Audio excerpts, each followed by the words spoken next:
Welcome to the Lara Jane Layton Show. This podcast is for you, the person who keeps putting others first. Your self-talk has held you back. You no longer need to take a second seat. Let's explore ways to overcome self-doubt. You can silence that inner bully voice and achieve your full potential. Here's your host, Lara Jane. Hello, friends. Welcome back. And today we have Terry with us. I love my new best friends. Every week I get a new best friend and it's so much fun. But Terry is going to talk to us about living that extraordinary life. And can you even picture an extraordinary life? Wow, I can imagine it, but it doesn't include going to work every day. And I love going to work too, but when I picture this perfect life, I think I'm somewhere in the meadow with Bambi hanging out. And I don't even know if that would really be perfect. But what is an extraordinary life? And I think that would be a key to start learning. So what is the 4 truths to leading this uncommon, extraordinary life? Whatever it is, because yours and mine and Terry's are all going to be different, but we can all love that unique, perfect, amazing life. So the information about Terry's in the show notes. Anything that we talk about, books, anything, links in the show notes. You don't even have to go find them. They're there. So Terry, help me to live even a more extraordinary life. Well, Lara Jane, thank you very much for having me on. I'm really looking forward to talking with you. Yeah, what does an extraordinary life look like? I don't know. So, and the reason I say that is because I think an extraordinary life, kind of like beauty, is sort of in the eye of the beholder. You know, we tend to want to look at other people and say, you know what, I want to be like that person. You're never going to be like that person. You know, we get jealous. Well, that person has this. I remember when our daughter was in college, somebody invested in Bitcoin and was all of a sudden a millionaire, you know, as a sophomore in college. And she was like, look at that guy, he's a millionaire. And I'm like, yeah. And you should be happy for him because he did something and that's his path. That's not your path. And I think that's where we kind of get in trouble. We tend to be, you know what, I want what other people have. Why? Because they have that. That's not a good enough reason. We all have unique gifts and talents. And those unique gifts and talents should be something we use to better ourselves, to better our community, to better our world. And I think we get to a point in life where we get jealous of what other people have. And that really kind of, I talk about it as going off the rails. You know, we go off the rails because we have a path in our life, and that path is designed for us. It's not designed for what we think we should do based on what somebody else did. Our life is not somebody else's life. And I think that's kind of where we get in trouble in life. We sort of go off the rails and try to live somebody else's life and then realize, well, those are not my unique gifts and talents. How do I go about living the life that I was born to live?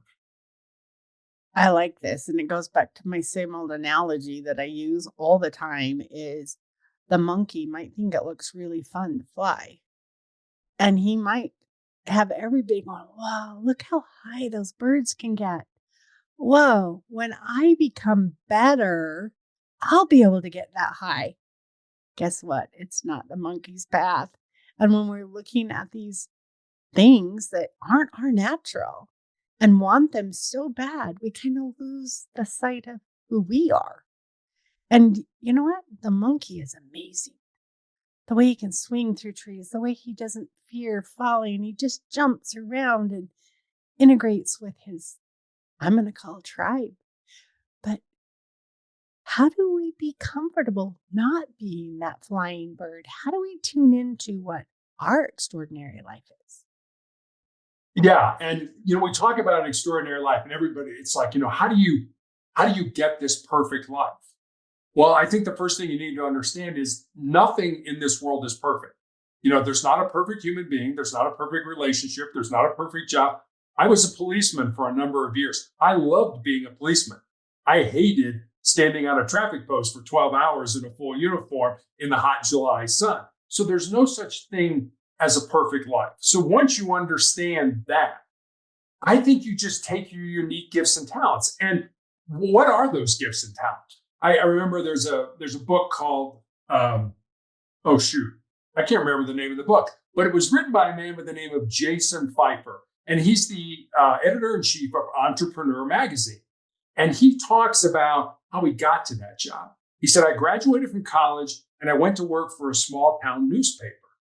And he said, I really didn't feel fulfilled in my life, but I like to write. And I thought editing might be a way to go. He said, so I went to work for a company and learned a certain type of editing. And he said, as soon as I learned that, I went to another company and I learned a different type of editing. And as soon as I learned that, I went to another company and learned a third type of editing. And that set me up to be able to be the editor-in-chief of Entrepreneur Magazine. And I think where we get ourselves in trouble is that once we get to a place where we're comfortable, we decide that this is good. I'm happy here. I'm making good money. Things are fine, but I'm not really fulfilled. And so we kind of have that, well, which way should I go? Should I just stay where I'm comfortable? Or should I try to basically move out and find something different? I'll leave you with this. Comfortable is not growing. And when you're not growing, you're dying. So it's getting into that portion of your life where, you know what? This is uncomfortable. I don't like it. It scares me. If you ever get to that point, and whenever I speak to young people, I always tell them this. If there's something in your heart, something in your soul that you believe you're supposed to do, but it scares you, go ahead and do it. Because at the end of your life, the things that you're going to regret, they're not going to be the things you did. They're going to be those things you didn't do. And by then it's going to be too late to go back and do them. Good point. And I like the idea of if it scares you, do it. And the thing is you feel so much more reward because you faced the fear, you faced the, oh no, what if I don't get it through? And you do it. Or even if you get halfway done, you made it so much farther than not even trying. And that should be rewarded and celebrated. So I love that point. Yeah, I really, we get ourselves in a situation where, if you're not afraid to do something, it's probably not something that you're really interested in because you're not vested in it. It's not something that, I might do that, but I'm not. It doesn't move me. There's no passion. There's no purpose involved in it.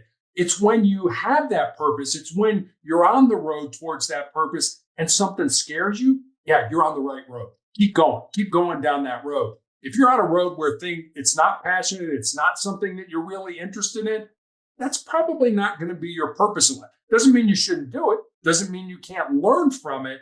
It's just probably not the purpose you were put on this earth to do. And knowing your purpose is so unique. Everybody has a unique story about how they learned their purpose. And sometimes I think our purpose is just to be here now, experiencing this moment, this time, whether it's anxiousness because I'm worried about the next step or peace. And I know that we've got this. That is what you're supposed to be experiencing right now. But for growth, we test ourselves a little bit, right? You don't go to the gym and sit on the treadmill, wait 30 minutes and walk back home because that isn't what you went for. We went to gain strength. We went to gain endurance. So you get on the treadmill and you push yourself a little bit. You get your heart rate up. That's what we do with every decision in our life. Let's get our heart rate up. Let's make it be worthwhile at the end. Yeah, it is. And if you're going to spend time, we have a finite amount of time in this life. You want to make sure that's time well spent. And it should be something that helps you grow or helps another human being grow, makes a positive difference in their life in some way. I'm gonna just sort of give you my take on the world these days. So many people I see that feel they are born empty, and that when they get out of school and they get into life, whatever that looks like for them, that then their job is to fill up their empty self. They've got to get a great education and have a great job and make a lot of money and drive the nicest car and live in the nicest house and have the greatest family. And what I found is we're not born empty. We're born full. We're born with everything we need to be successful, however you define that word, already inside of us. We just need to pull it out and use it to our benefit. So our job in life should not be to fill ourselves up. Our job in life should be to empty ourselves out with our unique gifts and talents, certainly for the betterment of ourselves, but also for the betterment of our family, of our friends, of our community, and of our country. And when you look at life from it's not what I can get, but what I can give, all of a sudden the entire paradigm shifts to something that I find most people really, really enjoy.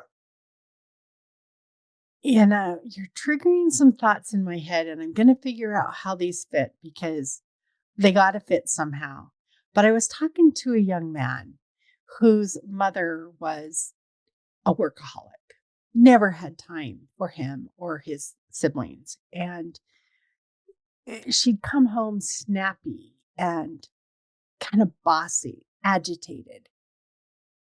And that was their experience of their mother, is you just stay out of the way and then we get fed and everything works. And this mother took a step back and started saying, I have got to make time for me. She started spending time playing the piano. She started spending time going to yoga. And guess what?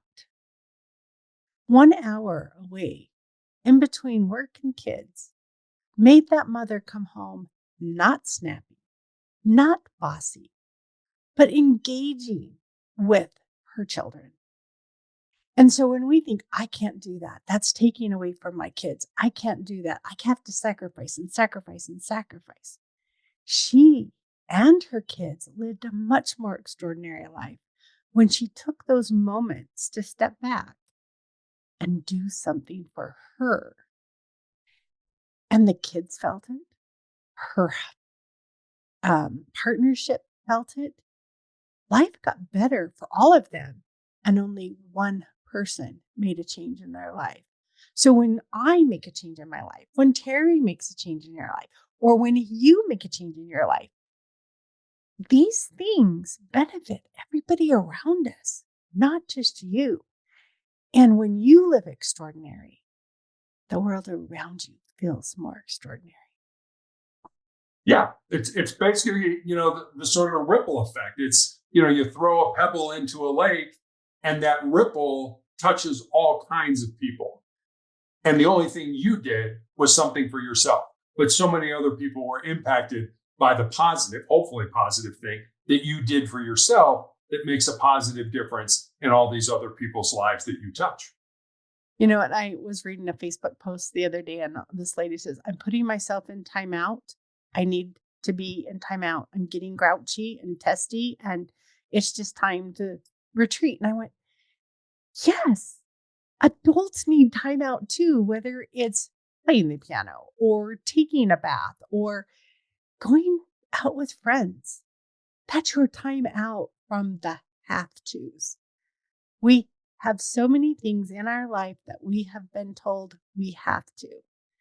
You are good if you make a lot of money. You are good if you have a good job. You are good if you're married. No, you are good right now, exactly how you are. So, yes, enjoy your extraordinary. Yeah, absolutely. I think you really, we tend to think that we're not good enough. We're not, that there's this certain, if I don't have so much money or this position by the time I'm 30 or 40 or whatever, that there's something lacking in us. And I look back on my career, my first 2 jobs out of college, were in a corporate environment. I was in the marketing department at Wendy's. I was a hospital administrator. But I felt in my heart, I felt in my soul that I always wanted to sort of go in my grandfather's footsteps, who was a police officer. And so at 37 years old, I became a rookie police officer with the Cincinnati, Ohio Police Department. And one of the things I'm most proud of in my life is that I never let my dream die. I never let my purpose die. I could have said, you know what, hospital administrator, making good money, 8 to 5 kind of job.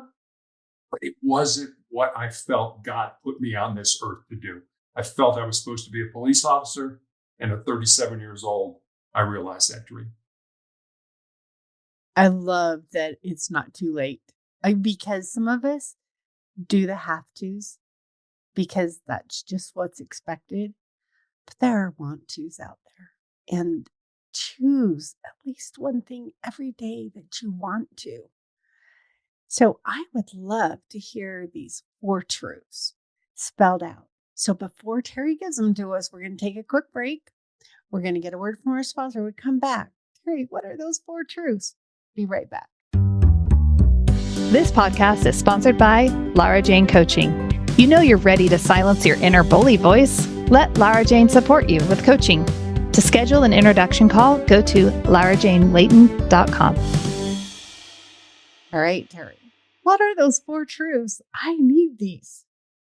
So the 4 truths, I have them on a Post-it note here in my office, and I see them multiple times during the day. So they constantly get reinforced in my mind. And they're just one sentence each. So truth number 1, control your mind, or your mind is going to control you. Truth number 2, embrace the pain and the difficulty that we all experience in life, and use that pain and difficulty to make you a stronger and more resilient individual. Truth number 3, I look at kind of as a legacy type of truth, and it's this: what you leave behind is what you weave in the hearts of other people. And then truth number 4, I think, is pretty self-explanatory. As long as you don't quit, you can never be defeated. And I call these 4 truths sort of the bedrock of my soul. I think they're just a good place to try to start to build a quality life off of. You know, every one of those has a lot of speaking points that are coming to my brain. Do we want to delve into each one a little bit deeper? Sure. Let's start with controlling our mind, because this one can be kind of hard.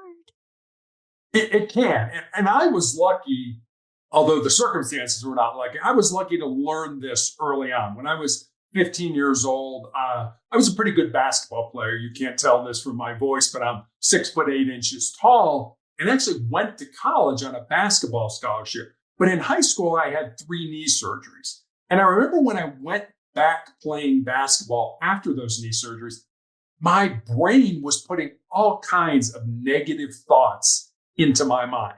You know, things like, hey, you're probably a step slower since your surgeries, and college coaches aren't going to be interested in recruiting you. And I remember thinking, wait a minute, I'm still playing at an elite level, and coaches are still reaching out about the possibility of playing for their college or university. I learned at 15 that I needed to change the narrative. I needed to flip the switch to something more positive. And the Cleveland Clinic has done a tremendous amount of research on the brain and the mind and things like that. And they estimate that on any given day, we have about 60 to 70,000 thoughts that pass through our mind. And 95% of those are the same thoughts from the previous day. So on any given day, we have roughly 3,500 new thoughts that pass through our mind. And our minds operate at the speed of about 1,000 words a minute. Given all those thoughts, your mind can still only hold one thought at a time.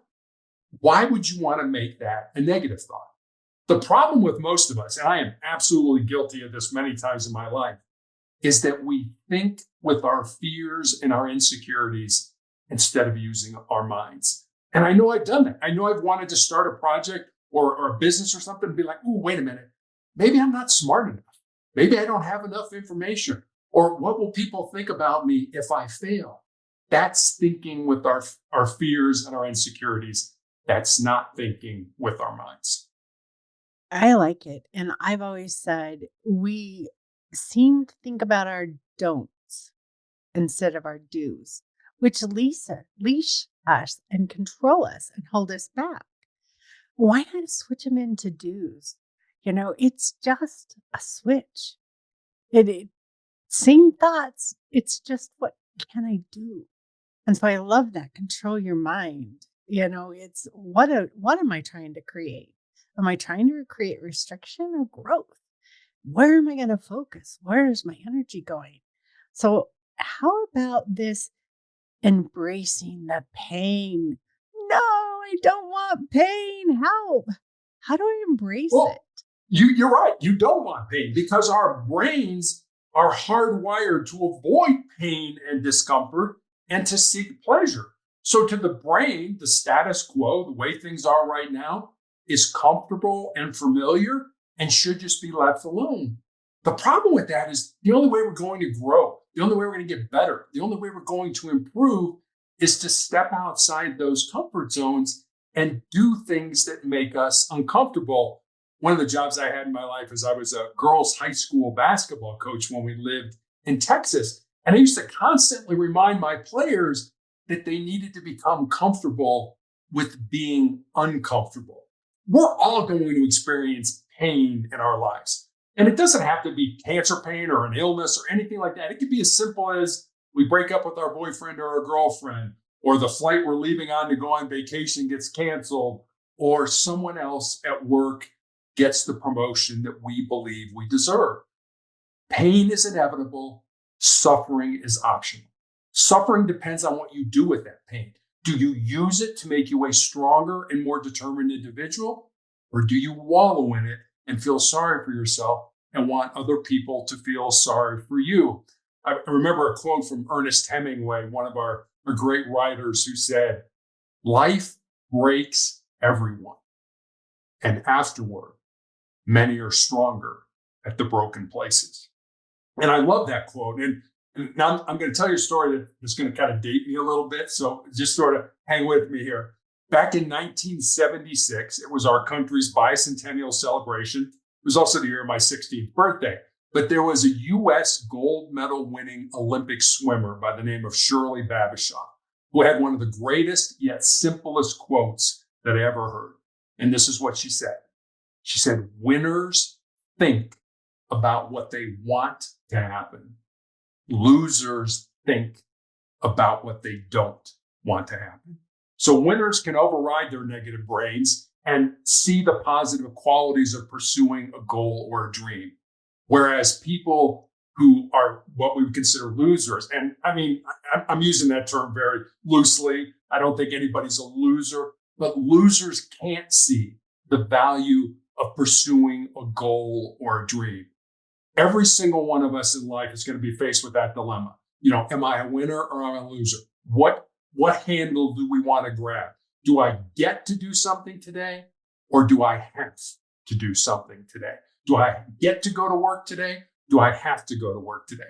Do I get to take my kids to school today? Do I have to take my kids to school today? It's all dependent on which handle you want to grab. You're making me giggle because I remember before we started recording and I was telling you the things I had to do. And before you said anything, I switched it to get to, because those are the ones that I work on all the time because I don't have to do anything. I choose. I choose what I do. Yes, there are some things based on priority or necessity that win out, and I choose to do them because I want a roof over my head or because I want a new outfit or whatever reason you choose. It's your choice, and we get to pick that. But I'm loving this pain analogy that you're talking about, because if I go to the gym, here, I'm going back to the gym again, everybody. I'm pretending like I'm a gym rat and I am not, but it makes such good analogies. So we're just going to go for it. But if I go and I lay down on that bench and I have 10 pounds on and I lift 10 pounds and I go home, I go back the next day and the next day, 2 years later, guess what? I'm still lifting 10 pounds. But if you put a little bit of discomfort, a little bit, and make it a little bit harder, and I put 5 more pounds on, and I do that until it's comfortable. And then I put on 5 more pounds, And I do that until it's comfort. Guess what? In a year, I could be doing 150 pounds. And so, yes, keep your pain at a level where you feel comfortable. Control that growth period to your comfort. And then when those times come that just throw that 300-pound weight on your barbell, get a spotter. Bring your friends with you. You can have help through the times when it's more than you can do. So embrace the pain. Enjoy the growth from it. So I kind of then can't even read my own writing on this. What's What you number leave, 3? yeah, what you leave behind is what you weave in the hearts of other people. All right, talk to me about that. So most of us, I'm going to say, because there was a movie made about that, most of us either grew up or have heard or seen about Fred Rogers. Mr. Rogers on his television show, Mr. Rogers' Neighborhood, educated so many young children, including me, on public television. After Fred Rogers died in 2003, his family was going through his effects, and they found his wallet. And inside his wallet was a scrap piece of paper on which Mr. Rogers had written 4 simple words. Life is for service. I think it's important, regardless of what stage of life we're in, to think about the end game of our lives. What will people say about us at our funeral? What do we want people to say about us? I've got friends who actually read the obituary page in the newspaper or online every day for 2 reasons. 1, to keep themselves humble, and 2, to reinforce in their own minds that someday someone is going to be reading their obituary. I have cancer and have had it for 12 years and had my leg amputated in 2012, and I still have tumors in my lungs, which I'm being treated for. And when I found out all this was happening, I went with my wife to the mortuary and to the cemetery and to the church, and I planned my funeral.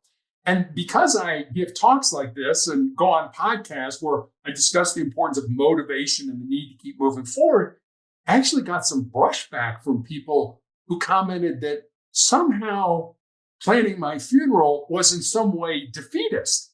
I had to explain to these folks, the last time I checked, we're all going to die. As far as I know, nobody's working on a cure for life right now.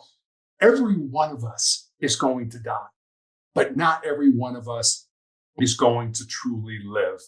And I remember years ago, I heard a Native American Blackfoot proverb that I absolutely love. And it goes like this: when you were born, you cried and the world rejoiced.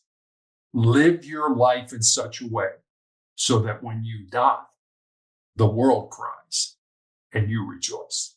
That's what I want. That's what I'm looking for. Now, don't get me wrong. I'm not looking to hasten my demise in any way, but death isn't nearly as scary for me as it is, I think, for a lot of people, because I found my purposes in life and I lived them.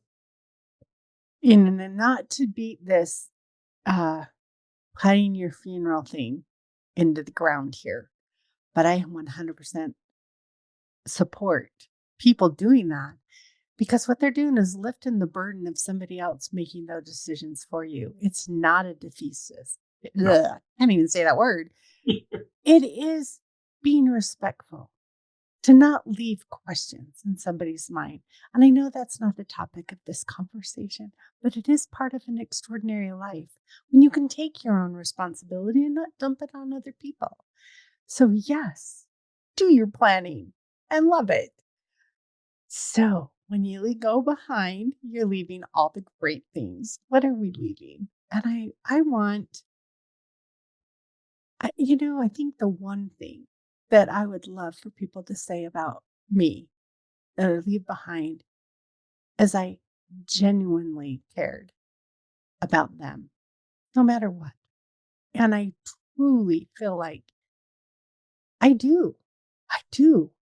But that doesn't matter. I need the other people to feel that. And so that's my passion in life, is to let other people know they're not alone. Someone's here on their side.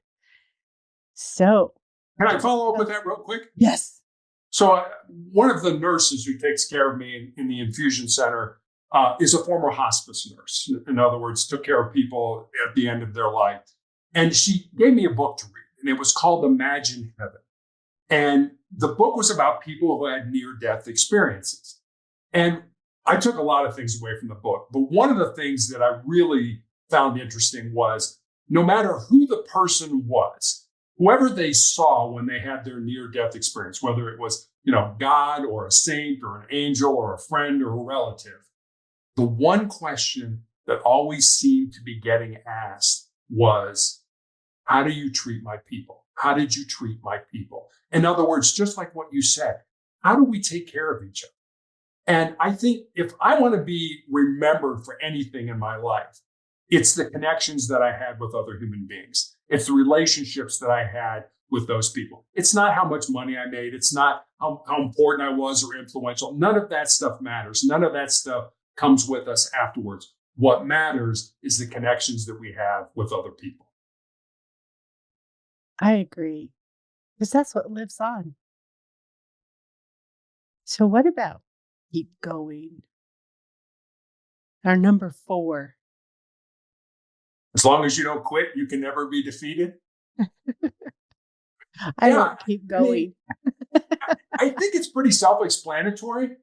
I mentioned I have cancer, and the way that truth resonates with me is this: someday my pain is going to end. It may end through surgery, it may end through some type of new medication that gets marketed. Quite frankly, it may end when I die. But if I quit, if I give up, if I give in to pain, then pain is always going to be a part of my life. If you want to overcome the difficulties you experience in life, implement the 40% rule. And I learned this rule from some of the toughest people in the world, the Navy SEALs. And I have a very good friend of mine who calls me on my off weeks of treatment just to check up on me. And he's a former SEAL. And this 40% rule is pretty simple. It basically says that if you're done, if you're at the end of your rope, if you don't feel you can go on, you're only at 40% of your maximum. And you still have another 60% left in reserve to give to yourself. I'm going to tell you one more quick story. Back in the 1950s, there was a professor at Johns Hopkins University who did a very simple experiment. And I'm going to use rats. So, because it was an experiment with rats. I know it's like, we're going to talk about rats, but he took rats and he put them in a tank of water that was over their head. And he wanted to see how long the average rat treaded water. And the average rat treaded water for about 15 minutes. And just as those rats were getting ready to sink and drown, he reached in, grabbed them, pulled them out, dried them off, and let them rest for a while. And then he took the exact same rats and put them back in that exact same tank of water. And the second time around, on average, those rats treaded water for 60 hours. Now think about that. The first time, 15 minutes. It's not like your business is going to go under or your marriage is going to fail. Your life is going to be over. And the second time around, 60 hours, which taught me 2 things. Number 1, the importance of hope in our lives, that if we believe we're doing the right thing for our situation, maybe not today, maybe not this month, maybe not even this year, but somewhere down the line, there's a very good chance we'll get to where we want to be. And the second thing it taught me was just how much more our physical bodies can handle than we ever thought they could. We quit, we give up, we give in long before our bodies are willing to give in. And that goes back to the truth, the first truth, controlling your mind. Because your mind is telling you, this is uncomfortable, I don't like this, we need to stop. Understand that you can do so much more than you ever thought you could do. Just think about that 40% rule and realize you've got 60% left in reserve to give to yourself. That little bit of hope, that little bit of, I'm not alone. Yeah. I have help. And not help as in you're helpless, but as help as if I get to a point, I just need a little push. I got it. There's people in my court. Yep. I got it. And there is faith. Life is going to be okay. And I can do a lot more for a lot longer when I know I have that backup, just in case. Terry, I've loved this conversation. Would you like to leave our friend with some last words of wisdom or how to get a hold of you? What would you like to share? You can get a hold of me at my website, motivationalcheck.com. But I would like to leave you with one more story, if I may. I had a nurse who takes care of me. It seems like all my stories are about nurses, who takes care of me. And she asked me, I had my foot amputated in 2018 and I had my leg amputated in 2020. And she asked me about that. What was that like? And I said, it certainly hasn't been easy learning to walk again when you're in your 60s and you're 6'8". Falling from this height, not an option. You get hurt. But what I told her was, cancer can take all my physical faculties, but cancer can't touch my heart. It can't touch my mind, and it can't touch my soul. And that's who I am. That's who you are, Laura Jane. That's who everybody who's listening to us really is. And we spend a tremendous amount of time working on this body. We get enough rest, we eat right, we reduce stress, all the things that we absolutely positively should do. But what I'm going to suggest to you is maybe every day, spend a little more time working on who you really are, your heart, your mind, and your soul. We know this body is going to die. We know it's going to decay and go away. But your heart, your mind, and your soul, I believe these things are eternal. I believe they live on. And I just don't think we spend nearly as much time working on them as we probably should. What a beautiful ending note. I do too agree. We are more apt to look shiny and pretty for the people around us when really we are with ourselves all the time. And if we can learn that gratitude and that self-love, that compassion for ourselves, makes it so much easier to help others. Do take a moment to do your self-reflection, to figure out what it is to do for you, because it will make your life and everyone around you better. So thank you, Terry, for joining. Friend, Terry and I are not medical or mental licensed professionals. We are here for entertainment. People that have found some tools and things that help us and want to share those with you if there's anything that can make your life a little bit easier along the path. So stay tuned for the next episode. Are you tired of waking up exhausted? You are not alone.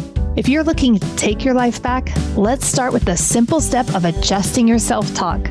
Stay tuned for the next episode with your host, Laura Jane. Remember to follow the show so you don't miss a next simple step that you can use to feel more confident. And please leave an honest review.